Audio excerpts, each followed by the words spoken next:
ദക്ഷിണ കൊറിയയിലെ ജെജു ദ്വീപിനെ കുറിച്ച് കേട്ടിട്ടുണ്ടോ? വളരെ മനോഹരമായിട്ടുള്ള ഒരു സ്ഥലമാണ് ജെജു ദ്വീപ്. 2 മില്യൺ വർഷങ്ങൾക്ക് മുൻപ് സമുദ്രത്തിലെ ഒരു അഗ്നിപർവ്വത സ്ഫോടനത്തിന്റെ ഫലമായി ഉണ്ടായതാണ് ജെജു എന്നാണ് കരുതപ്പെടുന്നത്. 6.5 ലക്ഷം പേർ മാത്രം വസിക്കുന്ന വെള്ളത്താൽ ചുറ്റപ്പെട്ട ഈ പ്രദേശത്തെ ആകർഷണീയമായ ബീച്ചുകളും മനോഹരമായ പ്രകൃതിയൊക്കെ എല്ലാ പേരെയും ആകർഷിക്കുന്നതാണ്. അതുകൊണ്ട് തന്നെ പ്രതിവർഷം 1.5 കോടിയോളം സഞ്ചാരികളാണ് ജെജു ദ്വീപിലേക്ക് എത്തുന്നത്.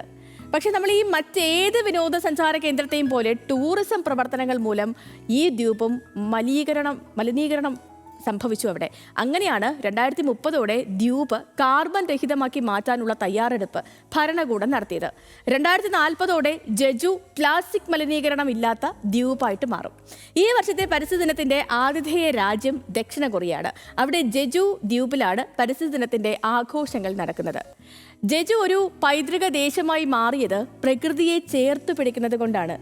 നമ്മളൊന്ന് ആലോചിച്ചാലേ, ഒരു മരത്തണലിൽ അല്പനേരം ഇരിക്കുമ്പോൾ, അതല്ലെങ്കിൽ ഒരു പുൽത്തകിടിയിൽ കുറച്ച് സമയം കിടക്കുമ്പോൾ, പുഴയുടെ കളകളാരവം ഒന്ന് കേൾക്കുമ്പോൾ, ആകാശത്തൊഴുകി നീക്കുന്ന മേഘങ്ങളൊക്കെ കാണുമ്പോൾ ഈ ലോകം എത്ര സുന്ദരമാണല്ലേ. വളരെ ലളിതമായി പറഞ്ഞാൽ പരിസ്ഥിതി എന്ന് പറയുന്നത് നാം ജീവിക്കുന്ന ചുറ്റുപാടാണ്. അത് മറ്റൊരർത്ഥത്തിൽ നമ്മൾ തന്നെയാണ്.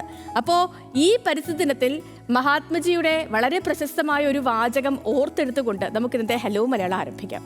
ഭൂമി എല്ലാ മനുഷ്യൻ്റെയും ആവശ്യങ്ങൾ നിറവേറ്റാൻ പര്യാപ്തമാണ്, പക്ഷേ എല്ലാ മനുഷ്യൻ്റെയും അത്യാഗ്രഹം നിറവേറ്റാൻ കഴിയില്ല. മഹാത്മജിയുടെ വാക്കുകളാണ്.